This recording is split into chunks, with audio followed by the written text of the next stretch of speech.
आज की क्लास में हम लोग chapter 7 Ashoka the empire who gave up war class 6 का एनसीईआरटी है जी।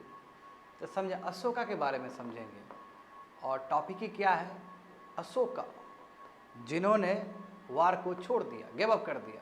कलिंगा वार के बारे में बोला जा रहा है और जहाँ से वो चंड अशोक से धम अशोक की तरफ मूव करते हैं। यू सी द डिफरेंसेस कि जो आदमी इतना नरसंहार किया है वो चंड अशोक धम अशोक बन गया है। सीखना चाहिए, ठीक है। अशोका के लाइफ से भी हमें देखो यहाँ पे a very big kingdom is equal to your empire. जो बड़ा किंगडम हो वो साम्राज्य कहलाता है ना। तो क्या है, the lines that we see on our notes and coins have a long history. सही बात है कि नहीं है। जो हम अपने नोट्स पे या कोइंस पे जो देखते हैं लाइंस, उसका एक लंबा विरासत है, उसका एक हिस्ट्री है। सारनाथ पिलर और अशोक ने प्रमोट किया था, तो एक लंबा विरासत। अभी देखो नेशनल फ्लैग, हमारा जो नेशनल फ्लैग है 1947 में, ऑल्दो ये डिज़ाइन हुआ है बट इसका भी एक लंबा हिस्ट्री है कि नहीं है। कलर का भी अपना सिग्निफिकेंस है, उसी तरह इसका भी सिग्निफिकेंस है। दे वर कार्व्ड इन स्टोन, ये स्टोन में कार्व्ड करके बनाया गया था, यानी कि स्टोन को सजा के बढ़िया से कार्विंग करके बनाया गया था। And place on a top of massive stone pillar at Sarnath, और कार्व करके क्या ऊपर रख दिया गया था। जैसे कि ये देख सकते हो अशोक चक्र जो है, नीचे देखोगे तो इन्वर्टेड लोटस, उसको एबाकस कहा जाता है। समझे, नीचे वाला जो स्ट्रक्चर है उसको एबाकस कहा जाता है। और एबाकस के ऊपर देखो फिगर है, वहाँ पे पिलर है और वहाँ पे देखो चक्र है, बगल में एक हॉर्स है, बुल है। दोनों ही एनिमल दो अलग चीज़ को रिफ्लेक्ट कर रहे होते हैं। और उसके ऊपर तुम्हारा क्या है, लायन है जिसका 4 फेस है। तो 2D पिक्चर में देखोगे तो केवल 3 दिखेगा, 3D देखोगे तो पीछे भी है एक। समझ गया ना। तो वही बताया जा रहा है कि they were carved in stone and place on top of massive stone, यानी कि कार्व्ड में एक पूरा, देखो पहले ये मोनोलिथिक स्टोन था, यानी कि पूरा एक ही में कार्व किया गया था। बाद में ये जो स्टोन है ना, यानी कि जो पिलर है वो टूट गया था तो अलग कर दिया गया, नहीं तो अदरवाइज एक मोनोलिथिक स्टोन में ये कार्व्ड किया गया था, बनाया गया था। एक सिंपल एक पिलर में स्टोन को पिलर बना के किया गया था। समझ गए ना। Ashoka was one of the greatest rulers known to history and his instruction inscription were inscribed on pillars as well as rock surfaces। बोला कि सही बात है, अशोका ग्रेटेस्ट रूलर रहे हैं भारत के, ठीक है, इंडियन सब कॉन्टिनेंट के। और इनका जितना भी इंस्ट्रक्शन था, जो भी फरमान था कि लोगों को ये करना चाहिए वो करना चाहिए, वो सभी चीज़ इंस्क्राइब किया जाता था, चाहे वो पिलर में किया जा रहा हो चाहे वो रॉक में किया जा रहा हो। और यहीं पे एडिक्ट्स का बात आता है। तो हम जानते हैं कि अशोका का मेजर एडिक्ट्स भी था, माइनर एडिक्ट भी था। मेजर और माइनर का मतलब है कितना वहाँ पे लिखा गया था, चाहे वो स्टोन में भी हो सकता है या फिर रॉक में भी हो सकता है, दोनों में हो सकता है। समझ गए ना। As well as rock surfaces. Before we find out what was written in this inscription, let us see why his kingdom was called an empire। जानेंगे हम लोग ये भी जानेंगे कि इंस्क्रिप्शन में क्या लिखा गया था, बट उससे पहले हम लोग ये जानते हैं कि इतना बड़ा एम्पायर कैसे क्रिएट हुआ है। अशोक का बात आता है तो बहुत बड़ा एम्पायर का बात आएगा, और अशोक इतना बड़ा एम्पायर कोई बना भी नहीं पाया। ये सबसे विचित्र बात है, एक सिंगल आदमी इतना बड़ा एम्पायर कैसे क्रिएट कर दिया। हाँ, इसमें इनके पूज्य पिताजी का रोल है, इनके दादाजी का रोल है, सही है। इसलिए कहते कि अच्छा काम करो, बच्चा लोग सुख भोगेगा। Bindusara, the empire that Ashoka rule was founded by his grandfather. सही बात है कि नहीं।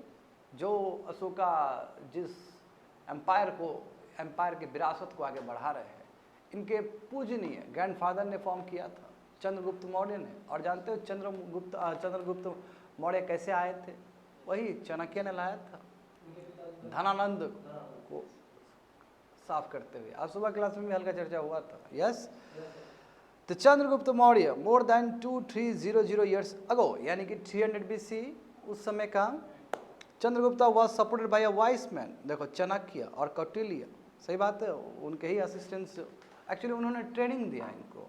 और क्यों ट्रेनिंग दिया, क्योंकि उनको गुस्सा था धनानंद को लेके। बताए थे ना, स्टोरी बताए हैं तो उन्होंने कई बार क्लास में बता चुके हैं story. Many of the Chanakya's ideas were written down in a book called अर्थशास्त्र। अर्थशास्त्र के बारे में कितना बार चर्चा होता है। अर्थ मतलब इकोनॉमी का शास्त्र है, इकोनॉमी का डॉक्यूमेंट है ये। और केवल अर्थशास्त्र में केवल इकोनॉमिक्स ही नहीं बताया गया, एडमिनिस्ट्रेशन भी बताया गया, कैसे एक राजा को प्रजा के हित में काम करना चाहिए। अभी जो मॉडर्न तुम डेमोक्रेटिक पॉलिटी देखते हो, मॉडर्न कॉन्स्टिट्यूशन देखते हो, है ना, ये सब व्यवस्था उस समय बताया गया था।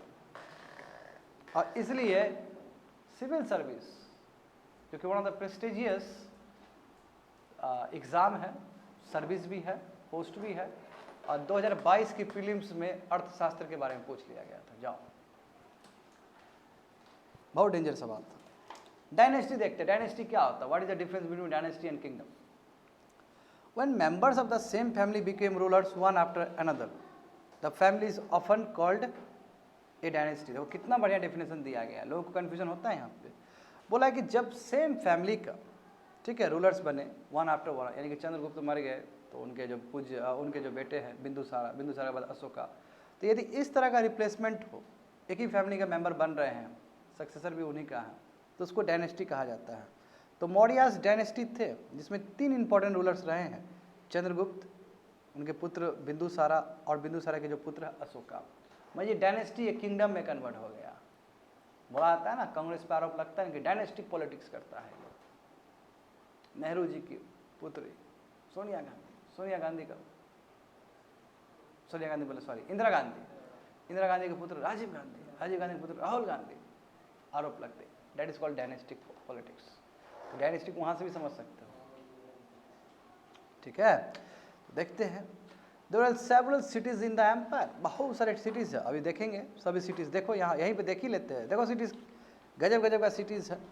खंडहार है, लंपाका है, तक्षशिला है जी, मैनसेरा है, काशी है, कालसी है, मेरठ है, तोपरा है, बहापुर है, लुम्बिनी है, लोरिया अरराज है, पाटलिपुत्र है, कौसंबी है, रूपनाथ है, सांची है, पंगोड़िया है, सोपारा है, सनाथी है, मस्की है।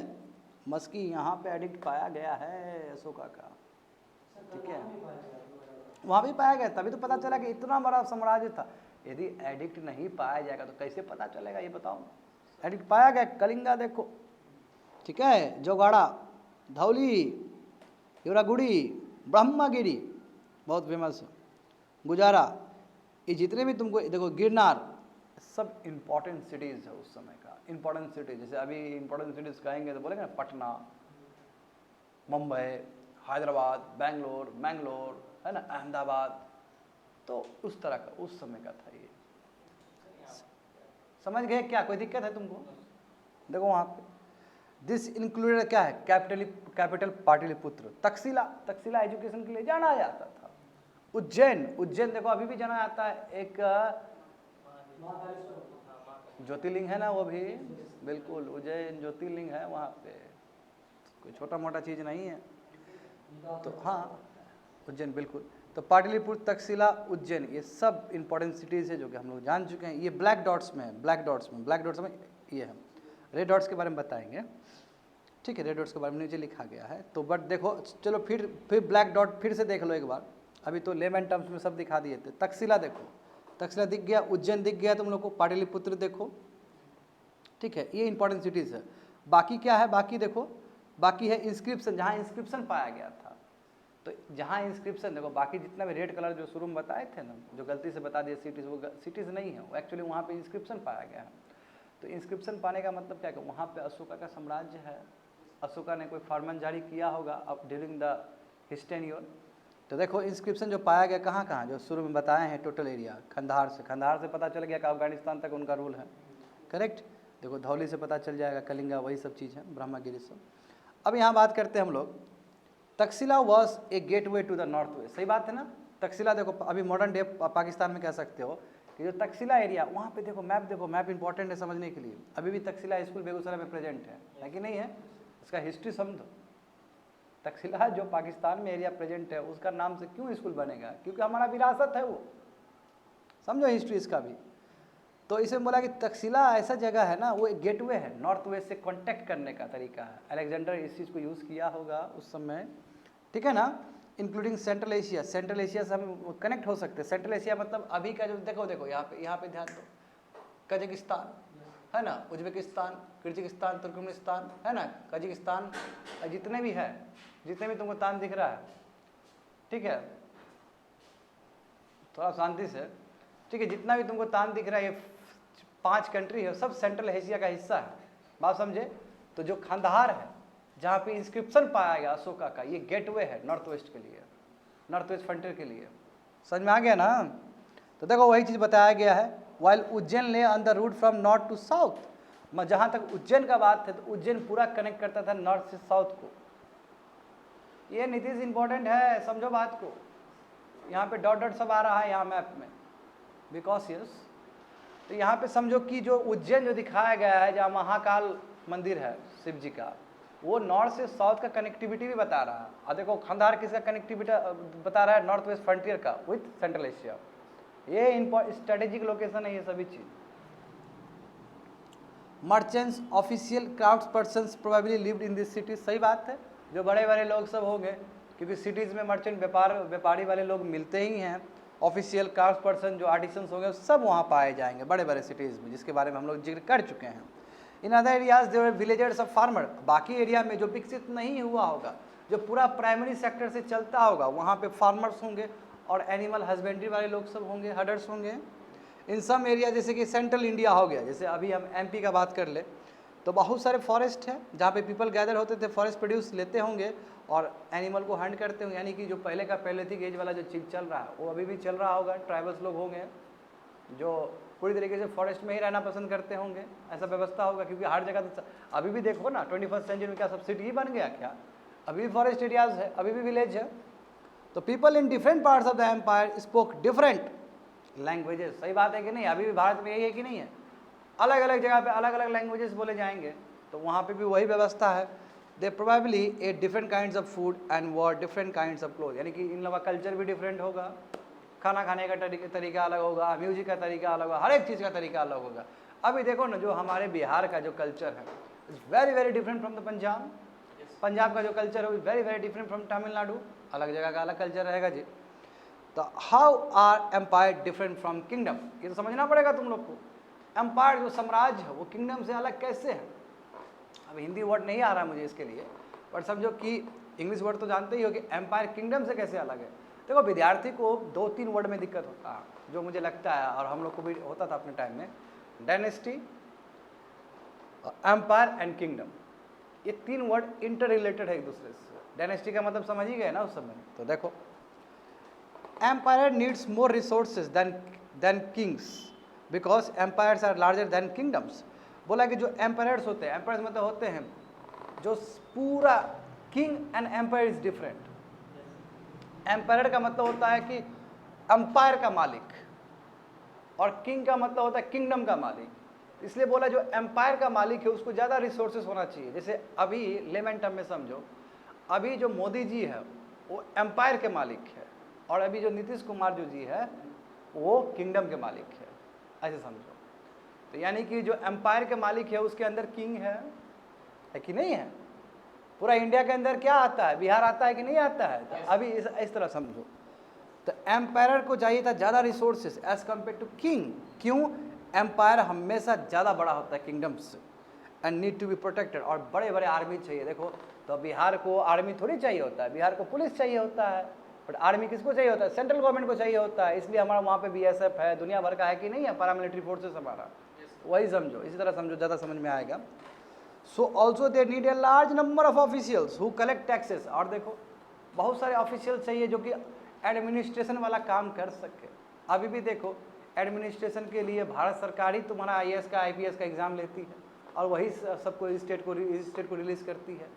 आज जितने भी IAS IPS आते हैं सब भारत सरकार का जो एग्ज़ाम है वो पास करके आ रहा होता है, क्योंकि ऑफिशियल चाहिए, चाहे एडमिनिस्ट्रेशन का यानी कि टैक्स कलेक्शन का रूप हो या बाकी प्रोग्राम और पॉलिसी को इम्प्लीमेंट करने के लिए हो, तो ये लोग रिक्रूट करते हैं, तो ज़्यादा ऑफिशियल चाहिए होता है। क्यों?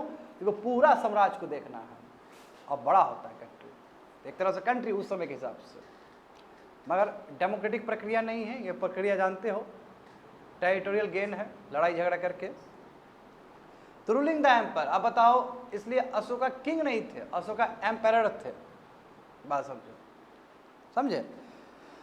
As the empire was so large, different parts were ruled differently। सही बात है, एम्पायर बहुत बड़ा है तो अलग अलग जगह अलग अलग हिसाब से रूल होगा। जैसे अभी इंडिया देखो ना, इंडिया इतना बड़ा है तो तमिलनाडु में किसी और का सरकार है, बिहार में किसी और का सरकार है, हर जगह अलग है। बट ऊपर से कंट्रोल जो कर रहा है पूरा बीजेपी गवर्नमेंट, मोदी गवर्नमेंट कर रहे हैं, सेम वही बोला जा रहा है। एम्पायर इतना बड़ा होता है कि डिफरेंट पार्ट्स को अलग अलग तरीके से रूल किया जाता है। एरिया जो पाटलिपुत्र था वो under the direct control of the empire. क्यों? वो कैपिटल था, जो कैपिटल होगा वो डायरेक्ट कंट्रोल होगा कि नहीं होगा। जैसे दिल्ली देखो, दिल्ली में इतना टेंशन क्यों होता है आम आदमी पार्टी और बीजेपी का? क्योंकि दिल्ली क्या है? कैपिटल है। जो कैपिटल है तो हमेशा भारत सरकार अपने अंडर रखना चाहेगी, सिंपल सी बात है। तो इसलिए जो पाटलिपुत्र था वो डायरेक्ट कंट्रोल में किसका होगा? एम्पायर के अंदर, क्योंकि वो कैपिटल है। समझे? This means that officials were appointed. इसका मतलब ऑफिशियल्स चाहिए एडमिनिस्ट्रेशन के लिए, चाहे टैक्स कलेक्ट करने के लिए चाहिए, फार्मर्स से, हर्डर से, क्राफ्ट पर्सन से, ट्रेडर से, जो कि विलेजेस में रह रहे हैं, टाउन में रह रहे हैं, वहाँ से टैक्स कलेक्शन करने के लिए चाहिए कि नहीं चाहिए ऑफिशियल? अभी भी यही चीज़ होता है। जीएसटी का ऑफिशियल बनते हैं कि नहीं बनते हैं? एसएससी का एग्जाम क्या होता है बाबू? एडमिनिस्ट्रेशन वाला ही लोग तो निकलता है यहाँ से, एडमिनिस्ट्रेटर बनते हैं ना एसएससी का एग्जाम भी पास करके। इनकम टैक्स का जो ऑफिसर बनता है लोग सब, करेक्ट। और यूपीएससी का एग्जाम देने के बाद भी इंडियन रेवेन्यू सर्विस है कि नहीं है, आईएएस है कि नहीं है, आईपीएस है कि नहीं है, ये सब चीज़ के लिए है। तो देखो, official also punish those who disobey the ruler order, यानी कि ऑफिशियल के पास पूरा परमिशन है, उसके पास पूरा अथॉरिटी है कि कोई टैक्स नहीं देता है या टैक्स का चोरी करता है और किंग का बात नहीं मान रहा है, एम्पायर का बात नहीं मान रहा है, तो पनिश भी कर सकता है, क्योंकि लॉ एंड ऑर्डर उसके हाथ में है। अभी भी करता है ऐसा, एक आईएएस पनिश कर सकता है ना। Many of these officials were given salaries, इन लोगों को सैलरीज मिलता था। Messengers went to and fro and spies kept a watch on the official। Messenger जो खबरी होते हैं, स्पाई सिस्टम अभी भी है कि नहीं है? इंटेलिजेंस है कि नहीं हमारे पास? आईबी है कि नहीं है? इंडियन ब्यूरो है, बहुत सारा है कि नहीं हमारे पास रॉ है, सब उस समय भी व्यवस्था था ये। तो मैसेंजर एक जगह से दूसरी जगह जाते थे, स्पाई पूरी तरीके से ऑफिशियल्स के ऊपर रखते थे, कहीं ऑफिशियल गलत तो काम नहीं कर रहा है, क्योंकि हमेशा वहाँ पे देखो, अभी भी देखो ऑफिसर्स लोग गलत काम करते तो उसके ऊपर एंटी करप्शन का चार्ज लगता है ना, ऐसा होता है जी। तो देखो वहाँ पे, and of course the empire supervise them all with the help of members of the royal family and the senior ministers. और जो एम्पायर है यानी कि किंग अशोका हो गए, वो पूरी तरीके से कंट्री को यानी कि पूरा एम्पायर को रूल कर रहे हैं। केवल अकेले रूल करने से नहीं होता है, जितने भी रॉयल फैमिली है उनके जो अपने वंशज होंगे वो भी एक इम्पॉर्टेंट अहम भूमिका निभा रहे होंगे, क्योंकि उस समय हेरिडेटरी वाला व्यवस्था है। उस समय मेरिट से भी ज़्यादा इंपॉर्टेंट कि मेरा यदि रॉयल ब्लड है तो वही मिनिस्टर बनेगा, वही हाई पोस्ट पे पहुंचेगा। बात समझे ना? और इंपॉर्टेंट मिनिस्टर लोग असिस्ट कर रहे हैं, यानी कि क्या है? कुछ नहीं, कैबिनेट है, सिंपल। अभी के टाइम में वो कैबिनेट है। तो देयर वर अदर एरियाज और प्रोविंसेस, और भी बहुत सारे एरिया थे, प्रोविंसेस थे, जहाँ पे each of this way ruled from a provincial capital, यानी कि प्रोविंशियल कैपिटल से भी रूल, यानी कि हर स्टेट था, प्रोविंस था अपना अपना। जैसे तक्षशिला से रूल किया जा रहा है पर्टिकुलर एरिया को, जैसे तक्षशिला से जो रूल किया जाएगा वो पाकिस्तान वाला वो पर्टिकुलर एरिया से किया जाएगा, क्योंकि तक्षशिला भी एक इंपॉर्टेंट सेंटर है ना, एक इंपॉर्टेंट सिटी है। उज्जैन से भी किया आता है। तो although there were some amount of control from Pataliputra, the royal princes were often sent a governor, local customs and rules were probably followed। इसमें क्या बोला जाता है कि देखिए, इसमें अनडाउटली कैपिटल पाटलिपुत्र से रूल किया जाता था। वहाँ पाटलिपुत्र से पूरा कंट्री, पूरा एम्पायर रूल करना तो संभव नहीं है। इसलिए जो रॉयल प्रिंसेस थे, यानी कि जो वंशज थे, जैसे अशोका का भी अपने पुत्र होंगे तो उसको रॉयल प्रिंसेस कहा जाएगा, वो गवर्नर को भेजते थे और अलग अलग जगह गवर्नर एडमिनिस्ट्रेटर के रूप में काम करता है, जो कि अभी भी होता है। अभी भी एक स्टेट में गवर्नर को भेजा जाता है ना, जो कि सेंट्रल गवर्नमेंट अपॉइंट करके भेजता है। और यूटी में लेफ्टिनेंट गवर्नर को भेजा जाता है। देखो व्यवस्था सेम है माय डियर स्टूडेंट, व्यवस्था सेम है, कोई अंतर नहीं है, बस हमें रिलेशन क्रिएट करना जानना होगा, और सेम व्यवस्था चल रहा है अभी भी। तो देखो were royal princes were often sent, बंद कर दो बाहर, अच्छा हो रहा। तो royal princes were often sent as governors, local customs and rules were उसके बाद फॉलो किया जाता होगा। Beside there were vast areas between these centres, और एक सेंटर और दूसरे सेंटर के बीच में बहुत सारे एरियाज होते होंगे। Here the Mauryas tries to control the roads and rivers which were important for transport and to collect whatever resources were available as a tax and tribute। और कई जानते हो कि स्टेट के अंदर भी सेंटर का कंट्रोल होता है कि नहीं होता है, जो तुम्हारा यूनियन लिस्ट में आ जाएगा। अभी का व्यवस्था यही ना कि जो यूनियन लिस्ट में आ जाएगा, चाहे सेंटर का हिस्सा हो कहीं का हो, तो सेंटर उसको करेगा। यहाँ पे भी वही कहा जा रहा है कि एक सिटी और एक सिटी के बीच में बहुत सारा एरियाज मिलेगा जहाँ पे डायरेक्ट एम्पायर का कंट्रोल रहेगा, जहाँ पे टैक्सेस का बात होगा। अभी भी जीएसटी कलेक्ट कौन करता है? सेंटर करता है ना। तो फिर तो वही कहा जा रहा है यहाँ पे। देखो, वो हो सकता है रोड, हो सकता है रिवर, हो सकता है जो इंपॉर्टेंट है तुम्हारा ट्रांसपोर्टेशन के लिए, टैक्स कलेक्शन के लिए, ठीक है। फॉर एग्जाम्पल अर्थशास्त्र देखो, अर्थशास्त्र में ये कहा जाता है कि north west was important for blankets and south India for its gold and precious stones. तो बोला कि नॉर्थ वेस्ट बहुत इंपॉर्टेंट है। ब्लैंकेट्स कहने का मतलब स्ट्रैटेजिक इंपॉर्टेंट है। यदि उस जगह को हाथ में रख लिया गया ठीक से, तो बाहर से इन्वेजन नहीं होगा। It is a kind of blanket. ये ब्लैंकेट है, सुरक्षा है हमारे लिए, समझे, सुरक्षा है। But at the same time यदि हम नीचे साउथ इंडिया का बात करें तो जानते हो साउथ इंडिया रिसोर्सेज में रिच। गोल्ड देखो, केजीएफ बना कि नहीं बना? केजीएफ मूवी रॉकी भैया जो है, और पूरा दिखाया गया ना कर्नाटका का गोल्ड माइन के बारे में। बिल्कुल, गोल्ड माइंस, करेक्ट, कोलार वाला। तो वही अर्थशास्त्र में लिखा गया कि नॉर्थ वेस्ट इंपॉर्टेंट है ब्लैंकेट्स के लिए और साउथ इंडिया इंपॉर्टेंट है गोल्ड और प्रीशियस स्टोन्स के लिए। It is a possible that this resources was collected, और ये संभव है कि ये सब रिसोर्सेज को एज अ ट्रिब्यूट। ट्रिब्यूट का मतलब क्या है? कि नीचे रूल चल रहा है प्रोविंस का, तो उसको कुछ ना कुछ तो टैक्स देना पड़ेगा, क्योंकि सेंटर में कौन बैठा है? अशोका बैठा है, आपको ट्रिब्यूट देना पड़ेगा। क्यों? पूरा साम्राज्य का मालिक वो है, तो आपको देना पड़ेगा ना। तो एज अ ट्रिब्यूट दिया जाता था, और ट्रिब्यूट के रूप में हो सकता है गोल्ड मिल रहा हो, एग्रीकल्चर प्रोड्यूस, क्योंकि जानते हो भोगा और भागा के बारे में भी तुमको बताएं कि 33% 1/3 दिया जाता था ऊपर में, समझ गए ना। हाँ ठीक है, ऊपर चले जाओ, मैं इस पे बात करना, मैं कोई भी चीज़ छोड़ना नहीं चाहता हूँ। Places where inscription of Ashoka have been found are marked with red dots, समझ गए थे वो। This were included within empire के अंदर होगा। अब बोला कि name the countries where Ashokan inscription have been found, पता करो कौन सा कंट्री है। तो अभी इंडियन सब कंटिनेंट का तोड़ लो और देख लो वहाँ पे कहाँ का प्रेजेंट है। इंडियन सब कंटिनेंट कि पाकिस्तान अफगानिस्तान दोनों हो जाएगा, ये कहने का मतलब, और इंडिया तो है ही। और इंडियन अशोका का इंस्क्रिप्शन हो सकता है कि बुद्धिज्म जो फैला होगा तो उधर होने का चांस तो नहीं है, क्योंकि टेरिटोरियल तो वहाँ तक है ही नहीं, बट बुद्धिज्म का असर दूसरे कंट्री पर पड़ा है। It is just because of the Ashoka effort, ठीक है ना, समझ गए बात को। आगे देखो, ट्रिब्यूट का मतलब क्या होता है। देखो ट्रिब्यूट का मतलब क्या होता है। Unlike taxes which were collected on a regular basis, tribute was collected as and when it was possible from people who gave a variety of things more or less willingly। देखो tax तो क्या है कि आपको लगातार देना है, tax तो लगातार सरकार को देना पड़ता है ना, मगर ट्रिब्यूट ऐसा नहीं है। ट्रिब्यूट का मतलब क्या है कि जब जरूरत पड़े तब देना, ठीक है। जैसे ऊपर से फरमान आया कि अब ट्रिब्यूट दो, तो नीचे को देना पड़ेगा, ये रेगुलर नहीं है, अनलाइक टैक्सेस। तो there is a difference between tribute and tax. Tax compulsory है, देना पड़ेगा, बट ट्रिब्यूट ऐसा नहीं है, जब जरूरत पड़ेगा तब मांगेगा ऊपर वाला और नीचे वाला देगा वो, समझ गए ना। There also the forested region, बहुत सारा रीजन है, जानते हो फॉरेस्ट पूरा भरा हुआ है अभी भी। People living in this areas were more और लेस इंडिपेंडेंट, जो यहाँ पे लोग होंगे वो इंडिपेंडेंट होंगे। ट्राइबल्स लोग कितने इंडिपेंडेंट होते हैं जो फॉरेस्ट एरियाज में रहते हैं।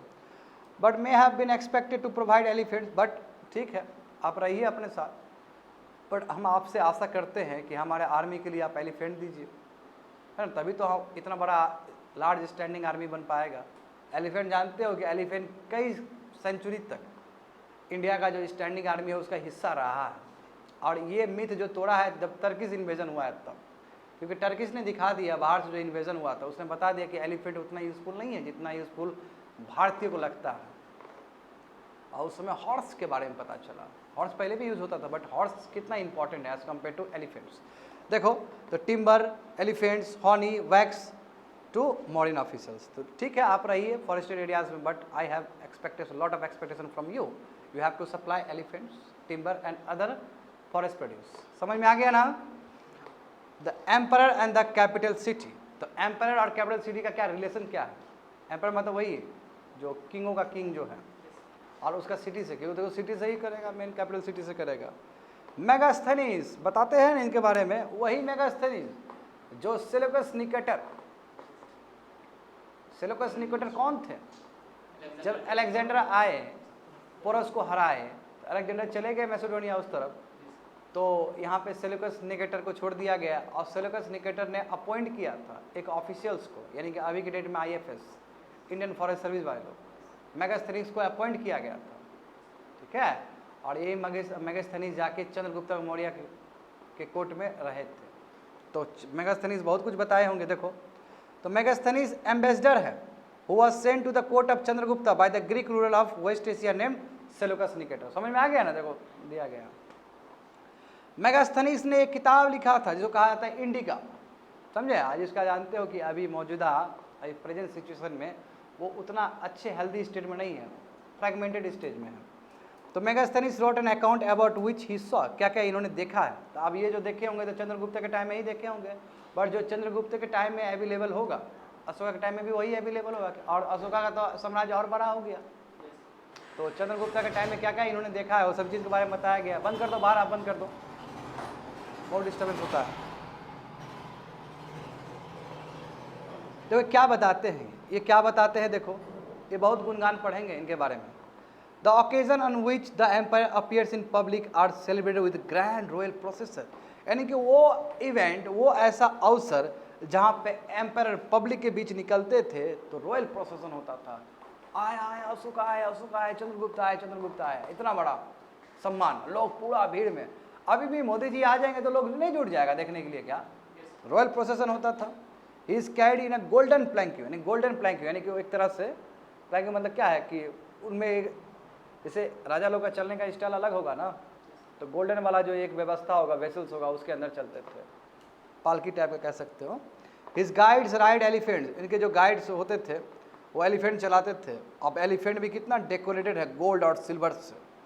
सम of the guards carry trees on which live birds, बताओ कई गार्ड्स तो ट्रीज को भी कैरी करते थे जहाँ पे बर्ड्स रहते थे, including a flock of train parrots, बहुत पैरट सब रहते थे जिसको पूरा ट्रेनिंग दिया गया था। Circle about the head of the empire, यानी कि सर, देखो बाहुबली में दिखाया गया है ना, बाहुबली का जब राज्याभिषेक होता है तो बलाल देव का जब राज्याभिषेक होता है, बाहुबली को मिलने वाला होता है, तो दिखाया गया ना कि कितना बड़ा पोर्ट्रे होता है वहाँ पे, पीछे एकदम बड़ा लगाया जाता है ना, छत टाइप का, वही बोल रहा है आपको। हाँ, circle about the head of the empire, the king is normally surrounded by the armed women. देखो वुमेन को भी, जो किंग है, किंग के आसपास महिलाएं लोग हैं, और वो कौन सा है, ट्रेंड महिलाएं लोग हैं, आर्मी मैन कह सकते हैं। Is afraid that someone may try to kill him, he has a special servant, यानी कि इसलिए है क्योंकि वो बॉडीगार्ड के रूप में काम कर रहा है। He has special servant to taste the, देखो आप फूड डायरेक्ट किंग को नहीं, एम्पायर को नहीं खिलाया जाता था, पहले टेस्ट करें। और चालाकी तो तब होता था, देखो मैं बताता हूँ, बहुत चतुराई वाला चीज़ होता था उस समय, कि जो किचन में जो खाना बनाता था कुक, पहले वो खाना बना के अपने बेटा को चखने के देता था, क्योंकि कोई फादर कोई ऐसा काम तो नहीं करेगा कि यदि सन मर जाए, है ना, फूड पॉइजन वाला कोई कंसेप्ट नहीं होगा। यानी कि फादर खाना बना रहा है तो पहले वो बच्चा को चखाएगा, उसके बाद एम्पायर खाएगा, तो टेंशन ही खत्म। या फिर दूसरा केस ये भी हो सकता है कि जो फूड बनाए कोई दूसरा कोई आदमी चखे, उसके बाद ये खाएगा। एक कोई राजा था जिसने सन के ऊपर किया था और ज़्यादा, हाँ है ना, हाँ ये बिल्कुल ये तरीका उस समय कॉमन था, ये तरीका। देखो, he is afraid that someone may try to kill him, he has a special servant to taste the food before he eats, he never sleep in the same bedroom for 2 nights। समझ रहे हो strategy, देख रहे हो ना, यानी कि same room में 2 दिन तक, 2 दिन से ज़्यादा नहीं सोएगा। हो सकता है अटैक हो जाए, जैसे देखो अभी प्रधानमंत्री का जो गाड़ी चलता है पता ही नहीं चलेगा कौन सा गाड़ी है, बहुत बड़ा काफिला रहता है, क्या भरोसा है, अटैक भी तो हो सकता है। एंड देखो ये पूरा बताया गया, यानी कि किंग के बारे में कसीदा पढ़ा गया, इसमें एम्पायर के बारे में क्या रुतबा था कि एम्पायर का। एंड अबाउट जो मॉडर्न पटना है, पाटलिपुत्र के बारे में क्या लिखा है मेगास्थनीज ने। This a large and beautiful city, बहुत खूबसूरत बहुत बड़ा सिटी है जी। It is surrounded by the massive wall, पूरा फोर्टिफिकेशन है, पूरा वॉल से घिरा हुआ है। इट हैज़ 570 टावर्स है, 64 गेट्स अंदर जाने का।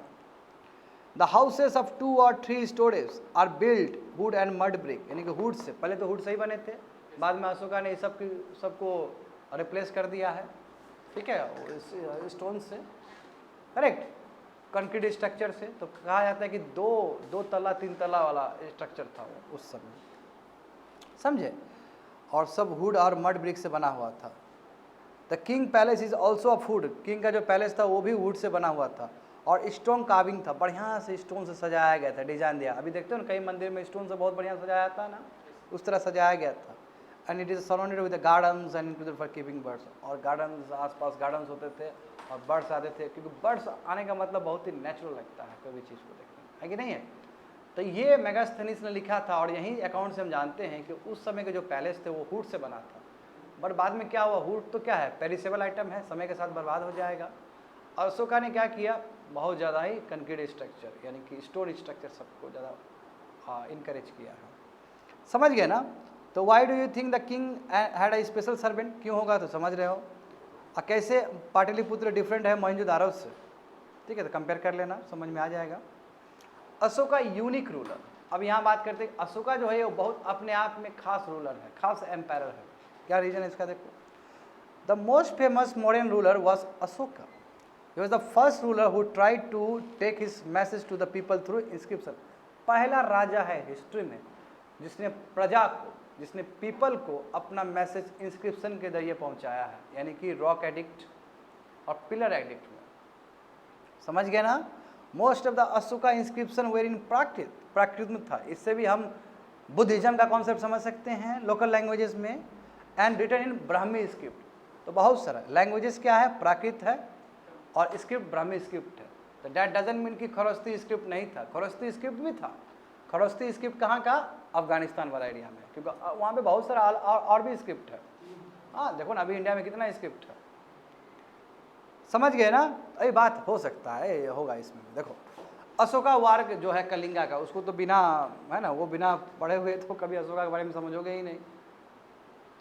करेक्ट, चंड अशोक से धम्म अशोक का जो यात्रा है, तो यहीं से यात्रा शुरू होता है। देखो Kalinga is the ancient name of, Kalinga जो है कोस्टल उड़ीसा है उसका नाम था, जानते हो, जिसको उत्कला भी कहा जाता था, if I am correct.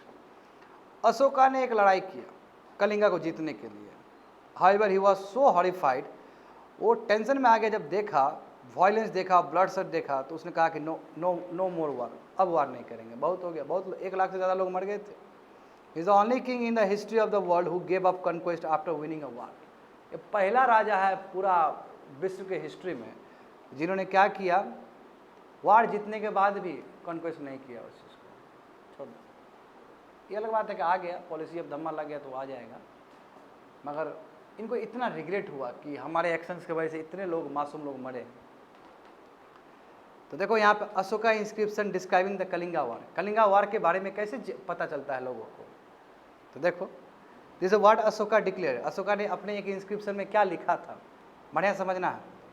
8 years after becoming king आई कन्क्वेट कलिंगा, यानी कि हम आज बन गए, किंग बन गए, और 8 साल का मेहनत के बाद हमने क्या किया, कलिंगा पे वार किया।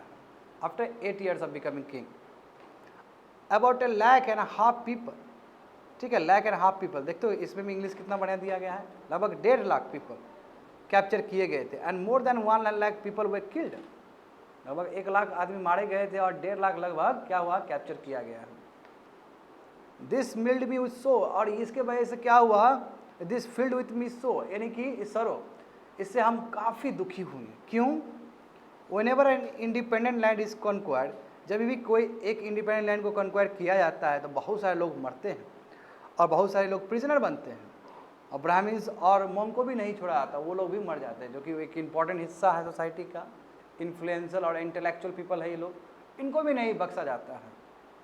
People who are kind of their relatives and friends to their slaves and servants die or lose their love, यानी कि पीपल जो कि बहुत who are kind to their, जो रिलेटिव से काइंड है, फ्रेंड से काइंड है, यानी कि बहुत अच्छे लोग हैं, ये लोग भी बेचारे बहुत दुखी हो जाते हैं, क्योंकि एक आदमी दूसरे आदमी से बिछड़ जाता है इस वार में। समझ गए ना, that's why I am sad, और मैंने डिसाइड किया कि अब हम धम्मा को प्रैक्टिस करेंगे and teach others about it, अब हम सबको सिखाएंगे कि धम्मा क्या होता है। यहाँ से पॉलिसी अब धम्मा का आगाज करेंगे, और देखो एक अलग ही मोड़ आ जाएगा अशोका के लाइफ में। आई एम इंस्क्राइबिंग दिस मैसेज, मैं फ्यूचर के लिए इंस्क्राइब कर रहा हूँ। देखो ये बोला गया शब्द है अशोका का, जो अशोका का किया गया ना, डिकोड किया गया था, अशोका ये बोल रहे हैं अपने उससे जो फरमान जारी किए थे। So that my son and grand son after me should not think, इसलिए मेरा जो वंशज है वो वार के बारे में कतई नहीं सोचे इसके बारे में, क्योंकि इससे बहुत नुकसान होता है। Instead they should try to think about how to spread dhamma, और वो पूरा धम्मा का काम करें। अब देखो इसके लिए इन्होंने काम भी किया है, अपने पुत्र को, अपने पुत्री को भेजा कि नहीं भेजा श्रीलंका। तो फिर तो how did the Kalinga war bring about the change in the Ashoka attitude towards war, कैसे हुआ? तो हुआ ही है धम्मा। देखो धम्मा जो प्राकृतिक वर्ड है, और इसका यदि संस्कृत वर्ड करोगे तो क्या होगा? धर्मा होगा। तो धम्मा, धर्मा और अभी का लॉ, तीनों एक चीज़ है। Dharma is nothing but is a law, law must be ethical. जो कानून व्यवस्था है वही तो धर्म है। धर्म में किसी को भी, लॉ में किसी को भी बड़ा और छोटा नहीं माना गया है। आर्टिकल 14, 15, 16, 17, 18, 19 जितना उठा दो सबके लिए है वो। तो यही तो धर्म है, समझे? तो देखो व्हाट वाज अशोका धम्मा, अशोका का धम्मा क्या है ये अभी समझना होगा। कई लोगों को मिसकंसेप्शन है, कई लोगों को लगता है कि रिलीजियस प्रैक्टिस है। नहीं, रिलीजियस प्रैक्टिस नहीं है ये, एक तुम्हारा गाइडलाइंस है, गाइडलाइंस भी कह सकते हैं, या फिर मोरल वैल्यूज है। ऐसा रहना चाहिए, बड़े आदमी का आदर करना चाहिए, जो सिखाया जाता है, बिल्कुल वही चीज़ है ये भी। Ashoka dhamma did not involve worship of God, वही बोला ना, भगवान का कतई बात नहीं है इसमें, और ना ही तुम्हारा ये सेक्रीफाइस परफॉर्मेंस करने का बात है कि काट दो एनिमल को, काट दो ये वो। He felt that just as father tries to teach his children, जैसे एक अपने पिता अपने पुत्र को मोरल वैल्यू सिखा रहे होते हैं, तो धम्मा भी यही है, हम सिखा रहे हैं और हम पिता हैं और जितने प्रजा है हमारे पुत्र हैं। तो मैंने तो बहुत पहले ही ये कहा था कि अशोका अपने प्रजा को चिल्ड्रन के रूप में देखते थे, समझे ना। And he had a duty, यानी कि इसलिए पिता का ड्यूटी है कि अपने बच्चे को समझाए। ऑन सिमिलर लाइन ये किंग का ड्यूटी है, एम्पायर का ड्यूटी है कि वो अपने सब्जेक्ट को अच्छा सीख दे। And he was also inspired by the teaching of Buddha का, जानते हो बुद्धा से काफ़ी प्रभावित थे। मोगेला टीसा हो गए या फिर तुम्हारा दूसरा उपगुप्ता हो गए, ये दो बड़े बड़े मॉन्क है जिन्होंने पूरा जीवन को चेंज कर दिया, अशोका के जीवन को चेंज कर दिया था। मोगलीपुत्र टीसा नाम है, और जो गुरु रहे हैं अशोका के। और उपगुप्ता कॉन्टैक्ट है, शुरू में कॉन्टैक्ट, और वही पहुंचाए वहां पे जाके। मोगलीपुत्र टीसा नाम लिख सकते हो, बाद में आएगा रेफरेंस बताऊंगा तुम लोग को। There were number of problems that troubled him, बहुत सारे प्रॉब्लम थे अशोका के लिए। अब बताओ इतना बड़ा एम्पायर चलाने का मतलब क्या है? प्रॉब्लम तो होगा ही होगा। एक छोटा क्लास चलाने में हम लोग को प्रॉब्लम हो जाता है, तो यहाँ तो साम्राज्य चलाना है जी। People in the empire followed a different religion, देखो अलग अलग रिलीजन फॉलो किया जा रहा है। उधर अफगानिस्तान का एरिया जाओगे तो कुछ और ही होगा व्यवस्था वहाँ का। ये नहीं कहूँगा कि मुसलमान इस्लाम हो गया, इस्लाम का कोई कॉन्सेप्ट ही नहीं है, अभी कोई क्रिश्चियन का कॉन्सेप्ट ही नहीं है। वहाँ अलग अलग धर्म होगा ना जी, जोरास्ट्रिज्म तो होगा कहीं ना कहीं, है ना, जुडाइज्म तो होगा कहीं ना कहीं, तो अलग अलग धर्म तो होगा वहाँ पे भी। तो वही बोला था कि एम्पायर में अलग अलग तो है, इसका मतलब कन्फ्लिक्ट होने का चांस है। Animals were sacrifice, animal sacrifice किए जा रहे हैं। Slaves and servants were ill treated, बताओ एनिमल्स को तुम ऐसे ही मार रहे हो, इससे बुद्ध भी खुश नहीं थे ना। और देखो स्लेव सर्वेंट्स को अभी भी गंदे तरीके से ट्रीट किया जाता है। बताओ स्लेव को आदमी ही नहीं माना जाता था, 24 घंटा काम करवाते रहता था ये लोग से। बिसाइड्स देयर वेयर हाँ क्या है, there quarrels in the families and amongst neighbour, लड़ाई झगड़ा कर रहे थे एक दूसरे, फैमिली के अंदर ही प्रॉब्लम है, नेबर से लड़ रहा है, यानी कि सोसाइटी का ये स्थिति अभी भी कॉमन है ये। Ashoka felt that it was his duty to solve this problem, इनको लगा कि ये सब प्रॉब्लम खत्म हो जाना चाहिए और ये मेरा ड्यूटी है। तो इसलिए इन्होंने क्या किया, एक ऑफिशियल्स को, डेट इज कॉल्ड धम्मा महामत्ता, हर समय बोलता हूँ ना मैं इनके बारे में, धम्मा महामत्ता ऑफिशियल्स को अपॉइंट किया गया जो कि पॉलिसी ऑफ धम्मा को फैलाएगा और लोगों को कहेगा देखिए ऐसा मत करिए, ऐसा करना चाहिए, ऐसा करना चाहिए। अशोका भी बोल रहे, बात समझिए। तो इस तरह मैसेज पहुँचाया जाएगा और बाद में लोगों को लगेगा कि ये कौन होता है हमारे घर में इंटरफेयर करने वाला, तो बाद में इसका नेगेटिव रूप भी होता है। तो who went from place to place जाते थे और वो धम्मा के बारे में लोगों को समझाते थे। Beside Ashoka got his message inscribed on the rock and pillars, instructing his official to read his message to those who could not read it themself. और ये भी कहते थे कि जो आदमी इलिटरेट है, जो नहीं पढ़ सकता है, it is a duty of the official, वो ऑफिशियल क्या करे, लोगों को समझाए कि इंस्क्रिप्शन में लिखा क्या गया है, यानी कि अलग से पोस्ट मैसेज पहुंचाने। अभी घर घर जो आदमी थोड़ा इलिटरेट होता है तो उसके लिए भी व्यवस्था क्रिएट किया जाता है ना। आशा वर्कर आती है कि नहीं आती समझाने के लिए, कोविड-19 का जो वैक्सीनेशन है उसको अवेयरनेस फैलाने के लिए लोग काम किए कि नहीं किए हैं, उस तरह लोग बता रहे हैं कि इंस्क्रिप्शन में क्या लिखा गया है। अशोका ऑल्सो सेंड मैसेंजर, बताओ इतना ही नहीं, और केवल इंडिया में नहीं दूसरे जगह पे भी भेजा है। यू सी, अपने आइडियाज को धम्मा पॉलिसी ऑफ धम्मा को फैलाने के लिए अदर लैंड, सीरिया में भेजा है, इजिप्ट में भेजा है, ग्रीस में भेजा है, श्रीलंका में भेजा है। ही बिल्ट रोड्स बनाया है, वेल को डग किया, यानी कि वेल को खोदा है, किस लिए? वेलफेयर स्कीम है जी। वेल खोदने का मतलब क्या है? जग का कल्याण होगा, उससे लोग पानी पिएंगे, एग्रीकल्चर वाला चीज होगा वहाँ पे। रेस्ट हाउसेस बनाए, ठीक है ना। Beside he arrange for medical treatment किए हैं, एनिमल के लिए भी, ह्यूमन बींग्स के लिए भी। उसी एनिमल के लिए भी उनके दिल में दर्द था। ये देखो, ये रामपुरवा वाला है, रामपुरवा वॉल देखो, इसके ऊपर कितना वो हुआ था, याद है ना, तुम लोगों को बताए थे अलग से आर्ट एंड कल्चर में, तुमको नहीं।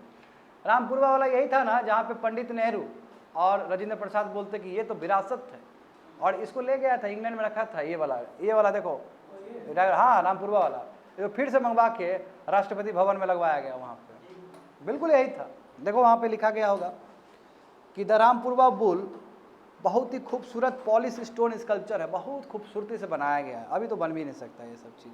This was the part of modern pillar, ये मॉडर्न पिलर का एक हिस्सा रहा है उस समय, रामपुरवा, जो कि बिहार में था ये, ठीक है ना। हैज़ बीन, और अभी राष्ट्रपति भवन में इसको लगाया गया है। ये एक एग्जाम्पल है जहाँ बताया जाता है कि किस लेवल पे स्किल होगा स्कल्पचर का, जो बनाते होंगे मूर्ति, शिल्पकार जो होते हैं, जो मूर्ति को बनाते हैं, उसका किस लेवल पे स्किल होगा कि इतना बढ़िया मूर्ति बना दिया होगा। और पंडित नेहरू और राजेंद्र प्रसाद को ये मूर्ति इतना ज़्यादा बाबू दिमाग में था ना, बोले कि नो, लाओ लंदन से, नहीं बर्दाश्त करेंगे, चाहिए हमको, और वहाँ से मंगवा के राष्ट्रपति भवन में लगवाया गया। पहला राष्ट्रपति भवन घुसोगे ना, पहला तुमको यही मूर्ति दिखेगा, अभी भी है, यानी कि कितना अट्रैक्शन का केंद्र होगा, क्योंकि ये सब चीज़ बन नहीं सकता है, बात समझो। देखो अशोका का जो मैसेज है अपने सब्जेक्ट को, क्या मैसेज दिए हैं? People perform a variety of rituals when they fall ill, जब लोग बीमार होते हैं तो दुनिया भर का रिचुअल्स करते हैं, ठीक है। व्हेन देयर चिल्ड्रन, जब शादी ब्याह होता है तो उस समय भी रिचुअल्स हो रहा होता है, जब चिल्ड्रन जन्मता है तभी भी हो रहा होता है, और जब जर्नी पे जाते तभी भी हो रहा होता है, यानी कि दुनिया भर का रिचुअल्स ही हो रहा है। This ritual are not useful, कोई फायदा नहीं है, कोई काम का नहीं है रिचुअल, सब आडंबर है, दिखावटी है। If instant people observe other practices this would be more fruitful, what are this other practices, यानी कि यदि ये अब रिचुअल्स ना हो और आदमी दूसरा चीज़ करे तो ज़्यादा बेटर है। और दूसरा चीज़ क्या है? देखो, this are being gentle with slaves, आप अपने स्लेव के साथ अच्छा व्यवहार करिए, सर्वेंट के साथ अच्छा व्यवहार करिए, वो भी आदमी है, उसको भी जीने का अधिकार है, उसके साथ अच्छा व्यवहार करिए, एल्डर को रेस्पेक्ट करिए, सब क्रीचर को एकदम कंपैशन से, लव से देखिए, बर्ड्स है, एनिमल्स है, सबको प्यार से देखिए। गिफ्ट दीजिए ब्राह्मण्स को, मंक्स, क्योंकि ये इंटेलेक्चुअल है, ये लोग की वजह से एजुकेशन फैलता है सोसाइटी में। It is a both wrong to praise one own religion और क्रिटिसाइज, ये बहुत गलत बात होगा कि हम अपने रिलीजन के बारे में तारीफ कर रहे हैं और दूसरे रिलीजन के बारे में खराब कर रहे हैं, सब बराबर है, जाओ। इच वन शुड रेस्पेक्ट, यानी कि प्रत्येक आदमी को दूसरे रिलीजन का भी रेस्पेक्ट करना चाहिए। इससे हम समझ सकते हैं अशोका का सेकुलर नेचर भी, समझ गए ना, ऐसे महान कोई नहीं बनता है बाबू। If one praises one religion while criticize another, one is actually doing greater harm to one own religion। बोला है कि एक आदमी दूसरे रिलीजन को यदि खराब बता रहा होता है तो इसका मतलब वो अपने रिलीजन को भी हार्म कर रहा होता है। क्यों? तब तुम्हारा रिलीजन के बारे में इंटॉलरेंट वैल्यू जाएगा। आज हम कहते हैं कि हिंदू बहुत ही, हिंदुइज्म बहुत ही टॉलरेंट वाला रिलीजन है, तभी तो हमने क्रिश्चियनिटी को स्वीकार कर लिया, इस्लाम को स्वीकार कर लिया, पारसी को स्वीकार कर लिया। और यहाँ पे यदि हम मिलिटेंट फॉर्म ले लेंगे तो कौन दुनिया में बोलेगा कि हिंदू सेकुलर है? कौन बोलेगा कि यहाँ पे चरवा का स्कूल ऑफ थॉट भी पॉसिबल है? नहीं बोल पाएगा। बात समझ में आया ना? तो एक्चुअली में हम खुद ही कर रहे होते हैं अपना ज़्यादा हीरो बनने के चक्कर में। Therefore, one should try to understand the main ideas of another religion and respect it। इसलिए दूसरे रिलीजन का मैसेज भी समझना चाहिए और हमें इज्जत करना चाहिए। हम सहमत नहीं है, कोई बात नहीं, इज्जत करना चाहिए। कहीं ना कहीं डेमोक्रेसी की तरफ इशारा कर रहा है, कहीं ना कहीं सेकुलर नेचर की तरफ इशारा कर रहा है। Pandit Nehru, the first prime minister of this country, wrote, क्या बोलते देखो, हिज एडिक्ट्स, यानी कि अशोका के बारे में लिखते हैं। देखो पंडित नेहरू बोलते, his instruction edicts will speak to us in a language we can understand and we can still learn much from them. हम अभी भी बहुत कुछ सीख सकते हैं उनसे, बहुत कुछ कह रहा है हमको, अभी भी बहुत कुछ सीख सकते हैं इस इंस्क्रिप्शन से, अशोका के इंस्क्रिप्शन से। अब बहुत सीखे कि नहीं सीखे हम लोग, बताओ? देखो अर्ली ब्राह्मी में देखो कैसे, देवनागरी में वही चीज़ कैसे लिखा आता है, बंगाली में कैसे लिखा आता है, मलयालम में कैसे लिखा, तमिल में कैसे लिखा आता है। तो वही तुम लोग को बताया कि स्क्रिप्ट और लैंग्वेज में क्या अंतर होता है। देखो वहाँ पे क्या लिखा गया है, बिलो नीचे ब्राह्मी स्क्रिप्ट है कि नहीं, early Brahmi. Most modern Indian scripts have developed from the Brahmi script, यही ब्राह्मी स्क्रिप्ट से ही आया है, समझो। ओवर द पीरियड्स ये डेवलप्ड हुआ है, नए नए वैल्यू एडिशंस हुए हैं इसमें। Here we can see the letter A written in the different script. देखो ए को अलग अलग लिखा गया है, ए को अ कहा जाता है ना, भवल जो है, और वही त्रो की तरह लगता है ब्राह्मी में। त्रो समझते हो ना, क ख में त्रो होता है ना, वो ए है एक्चुअली ब्राह्मी स्क्रिप्ट में। और देवनागरी में तो डायरेक्ट तुमको दिख रहा है, जहाँ से हम हिंदी लैंग्वेज इस्टेब्लिश किए हैं। बंगाली में देखो अ का ऐसे होता है, मलयालम में, तमिल में कोई बात नहीं है। तो और देखो जब अशोका यहाँ पे इतना कुछ ज्ञान बांट रहे हैं, प्रजा के बारे में हित में सोच रहे हैं, तो एट द सेम टाइम क्या चल रहा है देश दुनिया में, समझ गए। तो some out before the time of Mauryan empire, about 2400 years ago, empire in China began building the great wall. समझ जाओ, समझ गए क्या बोल रहे हैं। ग्रेट वॉल बन चुका है, ग्रेट वॉल प्रोटेक्शन के लिए बना है, ग्रेट वॉल ऑफ चाइना। बोला कि देखिए मौर्य जो यहाँ पे, मौर्य से थोड़ा और पहले चलते हैं, और 400 BC, हाँ 100 साल बिल्कुल। तो 400 BC में जाते हैं, 400 BC बोल रहा हूँ, अभी से देखोगे 2400 BC। अरे टाइम फ्रेम को ना दिमाग में ठूस लो बढ़िया से। हाँ क्लोज रिलेशन है, you can say over the period वही से आगे गया है, बाकी गया है, बट उसके कंपेयर में अभी थोड़ा डिफरेंट हो जाएगा, क्योंकि ओवर द पीरियड बहुत सारा चीज़ चेंज होता है, वही चीज़ बताया है। तो यहाँ पे देखो कि यानी कि 400 BC क्या था कि चाइना ने बहुत बड़ा तुम्हारा ग्रेट वॉल बना दिया था। क्यों बनाया गया था, देखो यहाँ पे सब कुछ बताया गया है। ये प्रोटेक्शन के लिए था, to protect the northern frontier of the empire from the pastoral people. वही कुशाना सुसाना जो हिस्ट्री में पढ़ोगे तुम लोग ना, हाँ तो ना कुशाना से ही थे, हाँ स्कांथियंस वाले जो लोग थे, जो आके बाद में तुम्हारा कुशाना बन गए थे, कनिष्का का जो वंशज था। तो जो पेस्टोरल पीपल थे, पेस्टोरल पीपल जो मतलब ग्रेजिंग करने के लिए जाता है ना, तो उधर घुस जाता था, तो उसके सिक्योरिटी के लिए असर पड़ेगा, और वे लोग मारता था उसको, झगड़ा हो जाता था। तो पेस्टोरल पीपल यानी कि जो गाय चराने के लिए जाएगा और बाद में शेर बन जाएगा, ऐसा लोग लड़ाई करने लगेगा, ऐसा लोग को रोकने के लिए ग्रेट वॉल ऑफ चाइना बनाया गया था। समझ में आ गया ना, यानी कि प्रोटेक्शन के तौर पे। Addition to the wall were made over the period of 200 years because the frontier of the empire kept shifting. तो कहा गया कि उसमें और भी एडिशन सब हुए हैं, वॉल में और भी एक्स्ट्रा एड सब हुआ है, और ये ओवर द पीरियड हुआ है, समझे ना। यानी कि 2400 पहले तो शुरू हो गया था, बट ये 400 साल में भी और भी एडिशंस हुए हैं इसके अंदर। देखो the wall is about 6400 kilometre long, इतना लंबा है वॉल, बताओ, समझ रहे हो, बहुत लंबा हो गया ये तो, ठीक है, बहुत लंबा, आप क्या बोले, इसको कल्पना करना भी मुश्किल हो रहा है। And is made up of stone and brick, stone और ब्रिक से बना हुआ है, with a road along the top, ऐसे रोड ऐसे करके है, ऊपर ऐसे करके है, रोड के इस तरह बना है, एक तरह रोड की तरह दिखेगा, और वो टॉप पे बनाया गया, आगे अगेंस्ट द सी लेवल, ऐसे करके जा रहा है, टॉप पे जा रहा है, हाई अल्टीट्यूड, समझ गए। Several thousand people work to build, बहुत सारे लोग काम किए, जैसे ताजमहल के लिए काम किए, यहाँ पे बहुत सारे लोग काम किए होंगे।